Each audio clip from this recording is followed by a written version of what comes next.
પંચમહાલમાં લગ્ન નોંધણી કૌભાંડ મુદ્દે નવા ઘટસ્ફોટ થઈ રહ્યા છે। કણજીપાણી ગ્રામ પંચાયતના ઇન્ચાર્જ તલાટી અર્જુન મેઘવાલે નકલી દસ્તાવેજોના આધારે એક જ વર્ષમાં 2500 લગ્ન કરાવ્યાનો આરોપ લાગ્યો છે। સાથે જ એક વિડીયો પણ વાયરલ થયો છે। બાબુ આવા કેસ બહુ જોઈએ આપણે, આમ નામ થોડી 500,000 ઉપર પહોંચી આવે। આ તો એક પંચાયતના 500 છે દરરોજના ના, આ તો એક પંચાયતના 500 છે। મારે એવી 4 પંચાયત છે, 2000 ઉપર લગ્ન કરાયા આ વર્ષમાં 2025માં મેં કેવા 2000 ઉપર, પણ કોઈની તાકાત નહીં આપણી સામે બોલવાની એમ। તમારું તો શું વખત તમે તમારું કામ તમે તો કાગળિયાથી આપણે સાહેબ તો અધિકારીનું હોય કે કાગળિયાથી ઓકે હોય એટલે બધું ઓકે જ હોય, સમજી લો। અને તમે આ તો તમને ના કહેવું જોઈએ, પણ છે ને આપણે તો હકીકત કહેવાવાળા માણસ ને એટલે કેલ્ક્યુલેટર ખોલીને દઈએ એમ। જો આ કેલ્ક્યુલેટર મેં ખોલ્યું, 2000 લગ્ન મારા થયા ને ગુણ્યા 2500 ગણી લો, કેટલા થયા? 50 લાખ રૂપિયા। 50 લાખ સાહેબ। હા, 5 લાખ નહીં, 5 લાખમાં તો મેં હાથ બી ના મેલું। 50 લાખ રૂપિયા હું છે ને આમનો આમ કમાઈ ગયો છું એમ। અને રાજસ્થાનમાં જમીનો લે કરું છું એમ। તો પછી હું લેવા દેવા? વર્ષના 50 લાખ ને પગાર અલગ।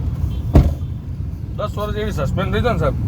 અરે મને તો કોઈ એક જણ સસ્પેન્ડ કર્યો તો મને, મેં તો હાઈકોર્ટમાં ગયો ને પાછો કેસ લડીને આવ્યો છું પાછો। પણ સાહેબ 2 નંબરની આપણે તો ગવર્મેન્ટ તો 2 નંબરની ઇન્કમ આવે સરકાર વિડીયો ઉતારો, હું કહું છું ને 50 લાખ રૂપિયા લો ચાલ।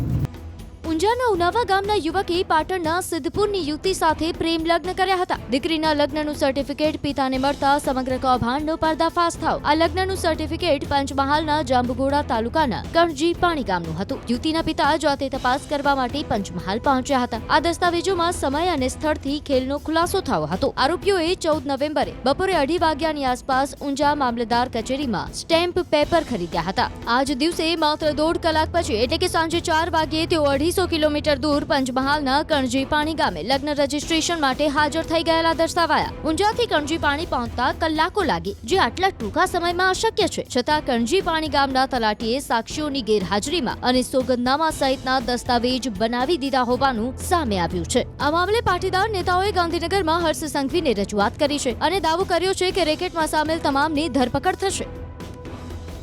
ગુજરાતમાં 10 કે 12 જગ્યાએ મેરેજ રજિસ્ટ્રેશનના જે કૌભાંડ અને ભ્રષ્ટાચારો થયા છે ત્યાં આજ 7 સુધીમાં ફોજદારી ફરિયાદ દાખલ કરી દેવામાં આવશે। ફોજદારી ફરિયાદ દાખલ કરી અને લાગતા વળગતા સંબંધિત અધિકારીઓ અને તમામ આરોપીઓની ધરપકડ થઈ અને કાલના દિવસમાં એ આરોપીઓના વરઘોડા તમને ગુજરાતની પ્રજાને જોવા મળશે, જેથી કરીને ગુજરાતમાં મેરેજ રજિસ્ટ્રેશનમાં ભવિષ્યમાં કોઈ તકલીફ ઊભી ના થાય।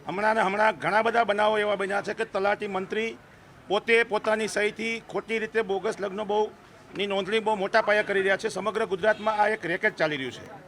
તો એમાં અત્યારે હાલ જ ગૃહમંત્રીએ અમારી રૂબરૂમાં જ ડીજી વિભાગને અને પોલીસ વિભાગને સૂચના આપી છે કે આજે ને આજે એ તમામ લોકોની ધરપકડ કરવામાં આવે, એની સામે સુઓ મોટો ફરિયાદ દાખલ કરવામાં આવે અને જે કંઈ ગુજરાતમાં બોગસ લગ્ન નોંધણીનું રેકેટ ચાલી રહ્યું છે એને રોકવા માટેના સરકારે આજથી જ પ્રયાસો ચાલુ કર્યા છે।